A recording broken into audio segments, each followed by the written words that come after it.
3 hours 14 minutes ஒரு toxic படத்தோட toxics தான் இந்த ரிவ்யூல பார்க்க போறோம். இந்த படத்தோட கதை என்ன அப்படின்னு பாத்தீங்கன்னா, மூவியோட ஸ்டார்டிங்லயே சொல்லிட்டாங்க இது ஒரு கேடு கெட்டவனோட கதை அப்படின்னு. கேடு கெட்டவனோட கதை எனக்கு எதுக்குறா அப்படின்னு தான் தோணுச்சு. அந்த கேடு கெட்டவனோட எஸ்டிடி வரலாறு, அவனோட டாக்ஸிக்ஸ் தான் இந்த ஃபுல் படமே. இந்த படத்தோட பாசிட்டிவ்ஸ் அப்படின்னு பாத்தீங்கன்னா, டெக்னிக்கலி இந்த மூவி வந்து ரொம்ப ஒரு ஸ்ட்ராங்கான படம் தான் சொல்லணும். சினிமாட்டோகிராஃபி, கலர் கிரேடிங், அப்புறம் ஸ்டன் சீன், பிஜிஎம் எல்லாம் வந்து ரொம்பவே சூப்பரா பிரம்மாண்டமா கொடுத்திருந்தாங்க. கேரக்டர் பெர்ஃபார்மன்ஸ் படி பாத்தீங்கன்னா, யஷ் இந்த படத்துல வந்து என்ஜாய் பண்ணி தன்னோட ஃபுல் எஃபர்ட் போட்டு ஒரு சூப்பர் பெர்ஃபார்மன்ஸ் தான் கொடுத்திருக்காரு. ஸ்டன் சீன்ஸ் எல்லாம் வந்து பிடிச்சு மெஞ்சிருக்காரு. இந்த படத்துல ஒரு 3,47,447 பேர் அடிச்சு திம்சம் பண்ணி போறவனவெல்லாம் ஒரு குத்து குத்தி எல்லாரும் ஒரு வழி பண்ணிருக்காரு. நமக்கே ஒரு பயம் வந்துச்சு. ஸ்கிரீன்ல இருந்து வெளியே வந்து நமக்கும் ஒரு குத்து குத்திடுவாரோ அப்படின்னு ஒரு பயம் இருந்துச்சு. ஏன்னா வந்து வர்றவன் போறவன் சும்மா நிக்கிறவனெல்லாம் அடிக்கிறாரு.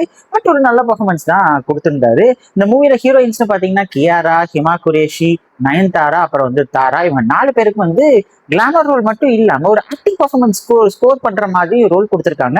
அவங்க பெர்ஃபார்மன்ஸ்ல ரொம்பவே நல்லா பண்ணியிருந்தாங்க. ருக்மணி வசந்த் மட்டும் இன்னும் சரியா யூஸ் பண்ணலையோ அப்படின்னு ஒரு ஃபீல் இருந்துச்சு.